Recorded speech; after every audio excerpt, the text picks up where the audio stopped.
What's up, Moose Crew?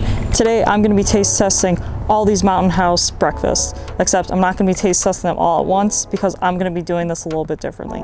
So typically when I see people rate Mountain House or MREs or Peak Fuel, it's that they take a single bite and then rate it and then move on to the next one. But the way that I'm going to be doing this is for the next 6 days, I'm going to be eating these for breakfast, and I'm going to write down my rating from when I take my first bite till I take my last bite, because a really good meal should be sustainable throughout the entire meal experience, whereas a mediocre meal is going to kind of burn out really fast. Obviously, there's variables if you're actually eating these while you're backpacking, because you're burning so many calories, you tend to be a lot more hungry and you don't really care about what you're eating.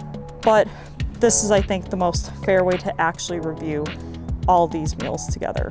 So, of the 6 flavors that I'm going to be taste testing this round, it is the scrambled eggs with uncured bacon, the biscuits and gravy with biscuits and gravy and pork sausage, and then the veggie chorizo breakfast scramble that has vegetarian chorizo flavored crumbles with eggs, potatoes, and bell peppers. And then we have granola with milk and blueberries. This one does have coconut in it, so if anyone has a coconut allergy, be wary of that.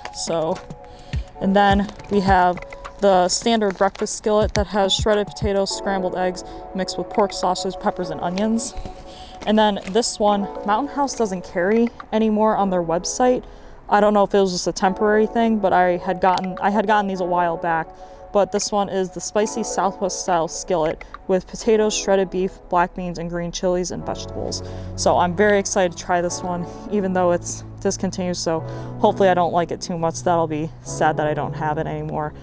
But yeah, so I'm very excited to be able to try these. The flavor scale is going to be from 1 to 10, and then the overall score is going to be averaged out from the first taste to the last taste. So as I said, I'm going to be eating these for the next 6 days, and then I'll come back and tell you all about my findings. So let's get eating.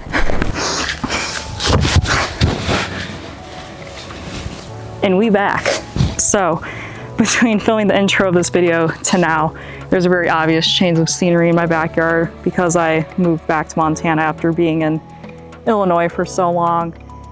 And between buying a house, moving, starting a new job, I didn't really have time to actually eat the Mountain House meals in a row as I was planning. And then also I was pretty busy this summer. I didn't really get to get out as much as I wanted to, just with all of life's stresses. But I finally ate all the meals, and the results were kind of surprising to me. So back when I was a wilderness intern for the Forest Service in 2017, I remember eating almost exclusively Mountain House meals during that time. I threw in some other meals because at the time these were really expensive, and these still are kind of expensive. But I just remember the Mountain House meals being better, particularly the breakfast one, since that's what we're rating today. And I think it's because at the time there just wasn't that many options. Like, I just remember basically there being Mountain House, and it might have been Backpacker's Pantry, but I don't really remember because it was so long ago. But yeah, I just remember these being like significantly better. And so I'm gonna go through my rating system with you guys again.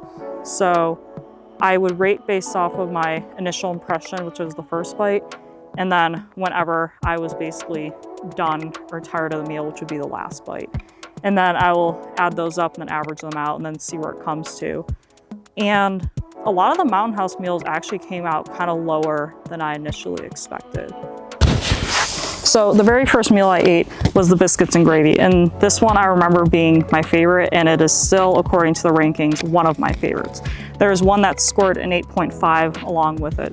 So the biscuits and gravy comes in at $9.75, and my first bite was a 9, and then my last bite was an 8, which means it came out to 8.5. The flavors overall were really, really good. It hydrated together pretty well. The sausages still kind of had like a little toughness to them. So I don't know if I did a little underwater or something, or if I just didn't let it heat long enough. But I did make a mistake where I transferred this into a glass bowl because I didn't have the long enough spoon at the time while eating it.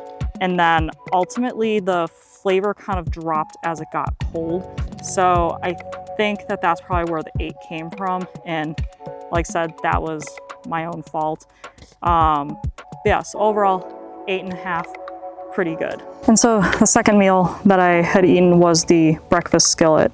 And this one was surprising because again, I remember it being a lot better than what I actually rated it.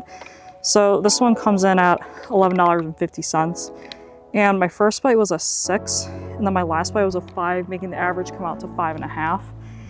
And one of the big things with it was that it came out super watery, where I did the recommended amount of water, which was 1¼ cups.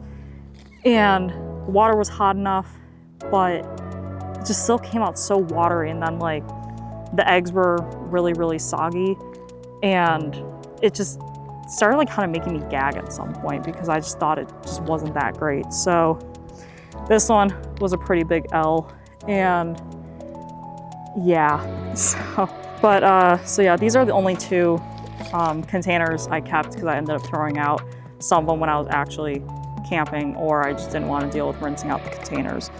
So the other breakfast that I had was the scrambled eggs with the uncured bacon. And that one is $9.25. And my first bite was a 4, my last bite was a 3, making it come out to 3.5. And the eggs just came out completely wet and soggy and so watery that it was like almost like a soup, where I couldn't even add in some additional condiments because it was just so wet and soupy, as in this little video clip showing how just wet it was. So that one I will definitely not be purchasing again. And then the next one is the granola with milk and blueberries. That one comes in at $6.99. My initial bite was an 8 and my last bite was an 8. It didn't go up and it didn't go down. So overall, like, that was just kind of what I expect granola to taste like. Granola is kind of a tougher oat and everything, and there was kind of a good continuous sweetness flavor, but overall, like, I don't know, it's just granola. But I do have to say there was a lot of blueberries in it, which I really liked, but there was kind of this I don't know if it's from like the coconut flakes or something, but kind of like a chalky kind of texture in your mouth. But overall, like, it wasn't too bad. I would actually get that one again if I didn't have any other options. And I also like that one because you don't need boiling water for it. You can just use cold water and just let it soak in for a few minutes. So that was pretty good. And then one that actually surprised me was the veggie chorizo breakfast scramble. That one comes in at $11.50.